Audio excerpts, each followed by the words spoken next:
This is a bidding game all about these. If you know what these are, congrats, you're in the know-how about Chinese culture. If not, all good. This video is still for you. These are called red envelopes. These are going to be filled with literal cash donations during Chinese New Year. So then this, Fu, is a cash donation game in Chinese New Year. In Fu, you're all playing as the owners of houses which celebrate Chinese New Year every single round. Thing is, you're hungry, so you want to eat, but you also want people to visit you. So you're going to be buying snacks to lure over your friends, and also when you show up at their house to eat their snacks, you got to pay up with your filled red envelopes. And filling up these red envelopes is a simultaneous blind bidding experience. So everyone stacks them, then hands them out. Wow, it kind of is like Chinese New Year's. So to put it bluntly, it's where everyone is holding an auction for everyone else every single round, and you bid simultaneously. Fu is for 3 to 5 players, where we played it at 4 and 5 players, which are the ways to play without adding the 3-player Automabot. It's about 45 to 75 minutes. Some quick housekeeping before we continue. Me, myself, dilly ol' me, I am Chinese American. I'm Chinese American. I was born in America. I'm 100% Chinese because I do get asked. So I was born and raised in America, and while we do celebrate Chinese New Year's every single year, the way we celebrate it is probably different from other immigrants or even people from the mainland. This is to stress that I'm making this review from this unique Chinese plus American standpoint. And of course, while the name of this game is in Chinese, I will not be speaking any Mandarin at all during this review. That also probably helps my sanity too. If you know nothing about Chinese New Year's, this review will still make total sense. Then, yes, this is a sponsored review by The King of the Pond, where we did play the 4-player game with the designer. Of course, we always say here at Shelfside that we never compromise scoring. In fact, we had to send back a bunch of games last month that we just couldn't make reviews on. Though we totally get it if you say no to watching this video because the designer of this did sponsor this video and you want to click off. Totally get it. Anyways, let's get into the how to play. The goal of Fu is to get the most fortune, aka the name of the game, Fu. You want this by the time the game ends. In a 4-player game, this will be 5 years or rounds long. You get Fu in one of 2 ways. 1, you can have people come visit your home, yay. And 2 is that you can eat certain sets of foods to score points according to what they're worth. You start a round with shopping, where players first buy snacks. Everyone has 2 workers, where you worker placement them into an area to buy a snack. You pay the cost, doing up to 2 snacks. You then put the snacks in your snack platter. You can stack them together or spread them out. It's just that each section can only have 1 type of snack. Oh, you can also buy decoration during shopping if you want to commit the worker there. These are usually permanent ways of giving you special abilities or ways to score points. Then it's visiting time, where you decide which house you're visiting to eat their snacks. This is a type of blind bidding where you have a red envelope for each other player, fill it up with money, and that money will be theirs to keep. You need to at least beat how much money you spent before. So here you'd have to spend 10 or more money. Once everyone has an envelope from everyone else, you open it and see how much money you've been donated by everyone else, which determines generosity, aka the order in which others eat snacks from you. And yes, you can have an empty envelope, super scummy in real life. Don't do that in real life. If you have an empty one from someone that round, they're not visiting you. So yeah, you have the actual visitors eat in generosity order of a section of the plate until the house plate empties. It's possible for someone to eat twice or more. You perform this for every single player's house, seeing what the generosity order of others are to their place, then what snacks are eaten. By the way, ties are broken by higher number in player order. That is, whoever took their turn later during shopping. To wrap up the round, everyone gets 1 Fu for every visitor that came over that year. Then return your meeples home, return the envelopes, and collect income according to the game round. That's it. You do 5 years of this for 4 players, then remember to factor in snack scoring at end game to see who has the most fortune, or Fu. Pros! Let's start with components, and man, does this game present itself really well. All over the game has this luscious cute art with bright colors. It really gets you into that Chinese New Year vibe with red everywhere. Trust me, I grew up around these events and the styling checks out. It's neat that you play as parts of the zodiac on thick and friendly player boards because Chinese New Year's has a changing of the zodiac. And this is explained at the back of the rules, which is cool. They don't have me, the boring ox here, but they got other classics like every single Chinese mom's favorite for their firstborn son, the Year of the Dragon.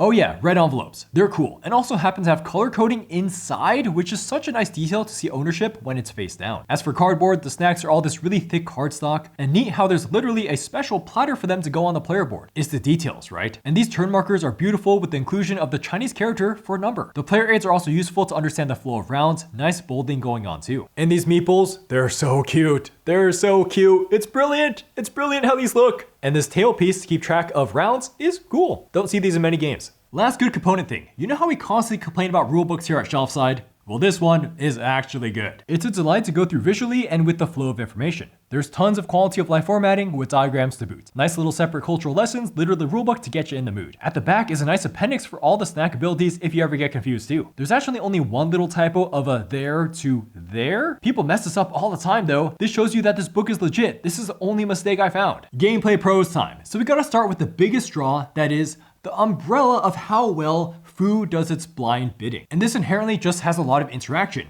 Seeing who you're gonna target to lure to your house so they can bid on you, who you're bidding on, and how much money is going on with each bid is all well handled. It begins with the snacks, which is the core of why visiting ever happens. They're clearly linked to people's motivations because of how point scoring is. Everyone starts with 1 orange, aka an odd number, so they're already negative points because of how oranges work. So there's just immediate pressure to get another orange. Then as the game progresses, you can see who is close to completing sets. Say getting 3 pineapple cakes gets you points, so you can see who has 1 or 2 of these cakes and wants more. This gets played around with snacks that score off of everyone at the table. Like if you have the most melon seeds, you get a ton of points. If you have the second most, you get some points. Everyone else's melon seeds are worth diddly squat. Or how about these yellow cakes that if you're the first 2 players to get 4 of them, you score a little something extra. So the snacks are well implemented in their benefits matching their costs. And every round you have to carefully decide which snacks to get with the basic worker placement as spaces fill up. This is all to lure others to your house to eat the snacks. Wait, do they even want to eat these snacks? This is the whole bidding prediction at the start of every round.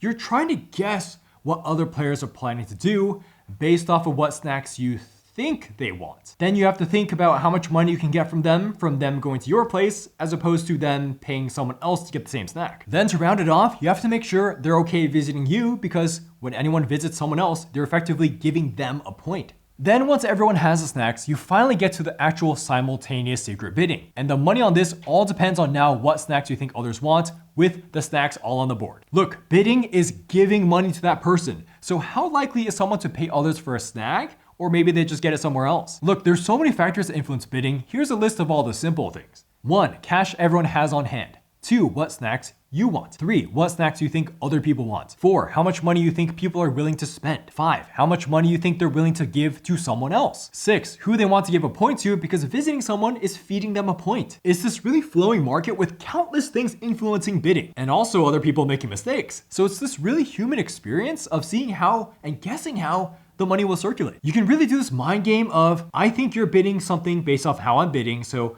I'm gonna pull out entirely from this house and I'll bid 0. I think so. Think this is correct to do simultaneously secretly? And with multiple other targets and ways to bid, yeah, this decision space is pretty big. And there's a neat only friend takes all, where if you're the only one to visit a house, you take all the snacks. So if you can predict really well how people are visiting, you get insanely rewarded. I'm just gonna end this blind bidding umbrella with some miscellaneous interactive ideas. There are social levers abound to pull with others, because you get a point per person spending money on you. So you can try to make promises with other people to get snacks they want, or maybe you make yourself look weak so people take pity on you and go to your house. You can even play around with the tactic of trying to lure a lot of people to your house by providing a wide spread of snacks on each platter space. Perhaps everyone gets 1 snack, or you can stack it all up on 1 platter so only 1 person can eat them all. You really have to feel out the table to see which one will give you more visitors and more money in that red envelope, baby. Anyways, the point is that the blind bidding structure is nuanced. Both the buying of snacks, even placing them, and then the bidding to determine who gets the snacks is all very,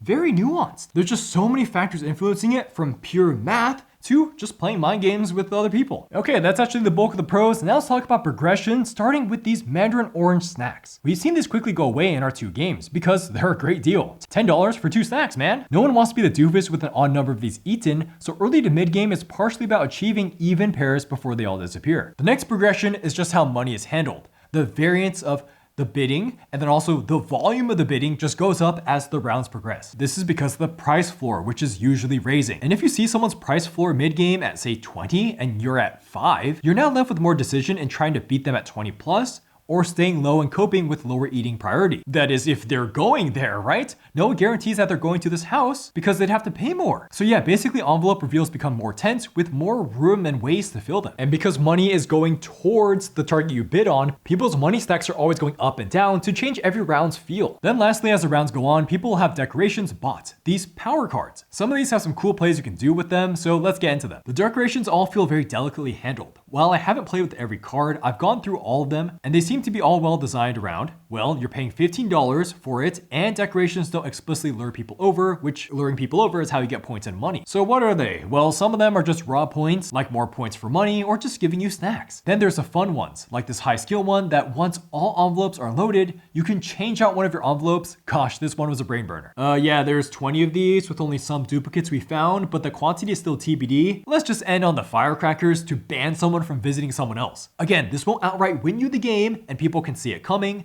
but it's a cool thing to spice up how round bidding is like. Last couple pros, there's some replayability since there's an advanced side to snack abilities, and you can mix and match simple plus advanced side. And there's the Festive flavors included expansion that provides 2 more variants to each of these categories of snacks. We haven't tried this expansion, so we can't say much. At a glance, it still follows the same theme of oranges being good in pairs and tea being hands down always the best snack, cause it is. And Foo's gameplay meets its components well. It's just a really good use of physicality to load up literal red envelopes every single round, then you pass it to someone else, just like you do in Chinese New Year. On the flip side, as a receiver, getting red envelopes every round is like this dopamine hit of money. It's like a little gift. You can feel the stack, and then you can have that dopamine hit as you know, oh yeah, money for me, baby. You start counting the money, wow, 40 bucks, good income. Oh, it's also great to keep the money denomination simple at 5s and 10s to create this dopamine hit of a fat stack when you get your envelopes every turn. You can hear that smacking the table. Lastly, it's cool how you have a meeple for every single other person to track their payment minimum to you. This is easier to see from across the table than you'd imagine. And the meeples are instructed to go face down if not visiting, which is easy to see. To wrap this up, the final pro that for being a bidding game, the gameplay still meets the Chinese New Year theme pretty well. It's very clearly depicted that we're going to each other's houses to visit every year. We're bringing gifts of red envelopes and we're going to eat food together. And giving red envelopes with less money than last year is a shame. A shame. You cannot do that. You must always be improving. Like, no kidding, guys. The game loop of shopping to get food and then visiting others and then eating is so Chinese New Year. But they did miss the cleaning part, but you know, that's no fun.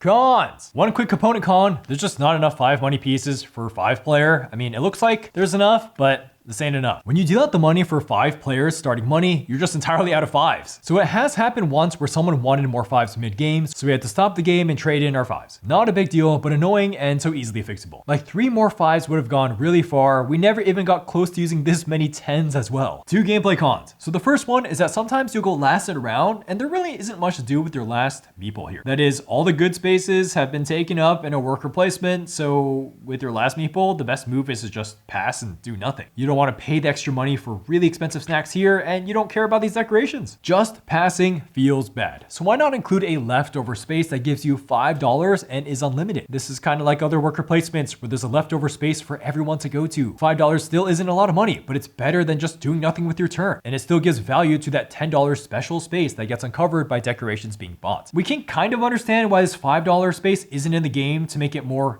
easy for newcomers because, oh, well, either I go on one of these or I pass, right? But especially in a 5-player game, that extra space would have been really appreciated. The second gameplay con is that the tie break with these player order markers is a little wonky at 4 players. So before we get into this, let's emphasize that tie breaking is really good in this game. It's something that you always have to be mindful of when you're loading up your bag with maybe an extra 5 to push you over the edge, or maybe you take out a 5. But in 4 players, there's 5 rounds and 4 players. So someone will have to get the strongest tiebreak, the 4 priority, twice in the game. It's not a huge deal. This could be solved by making the game 4 rounds. And again, players can account for this for just being mindful of which player is getting the 4 priority token twice. Like, I can't really think of any hard fix to this, but if you are playing at 4 players, you have now been warned.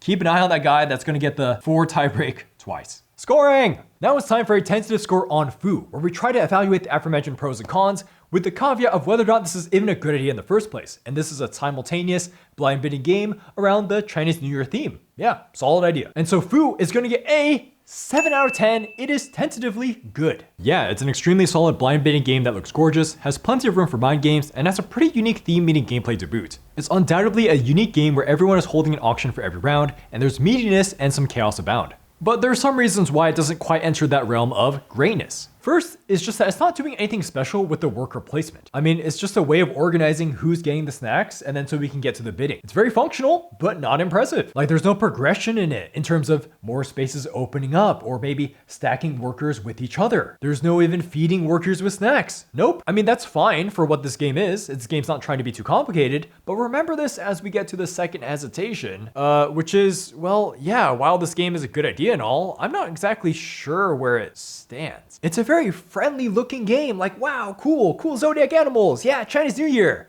But in reality, I think its true audience is a bit more limited because of how thinky it is. Its mechanics are certainly compelling enough to play this if you're a non-Zodiac follower, but then if you're a non-Zodiac follower, you might just get intimidated by the Chinese New Year's isms. And look, the literal name of the game is not English. It's Chinese. Like, I'm not entirely sure if you're not a Chinese New Year celebrator. Like, if you're really curious about Chinese New Year's, then yeah, you could go for this. Just remember that mechanically in Chinese New Year's, you give red envelopes, but you're not really trading them to other people. Even with these two hesitations, I could be talked into this being an 8 out of 10 tentatively, except that the replayability just isn't good enough to push it there. So now going back to before, what Fu could have been is a shorter, less complicated game with more randomness thrown in because there's currently none aside from the decorations, and then just take out the worker placement. You'd have yourself a light family game. But then that'd be an entirely different game. The snack guessing just wouldn't be as clever and the way the money exchanges hands wouldn't be as dynamic. So for all the praise I heaped onto this game in pros, I just couldn't shake that it maybe still feels a little at odds with itself. Like I've always associated Chinese New Year's with more brain dead, eat food and smile, not calculating how much money I'm getting or how much money I'm giving out. So for a presentation themed around celebrating family and friends in Chinese New Year's, Fu leans more economic than family. Like this is a game where you can definitely throw as a newcomer and just pay $25 a round one to go to someone's house, ruining visiting that house for yourself for the rest of the game. It can happen, and it's impossible to lower your price floor again. Shame on you for being too generous early. Oh, and we haven't mentioned player count yet. 4 players is good if you really want to dial in your calculations and have a better idea of how money will change hands. And 5 players is for you if you like the more fuzzy calculating of bids and more houses to visit. The more people there are, the more craziness that can happen with the simultaneous blind bidding. Like there can be key moments of just someone accidentally getting screwed because no one visited them, or someone bid the minimum and got everything in a house. And for comparison, well, it's hard to compare this to other bidding games like High Society or Raw. Because in food, the money goes directly to your target, which is constantly changing the bidding dynamic every round. It feels the closest to Container or the Estates, where it really matters where you're feeding your money into. Anyways, if meaty red envelope blind bidding sounds good to you, and this theme meeting gameplay seems like the perfect fit, yeah, we readily recommend this. And there isn't any moment in life you can be gifted a red envelope from someone else. Oh, thank you.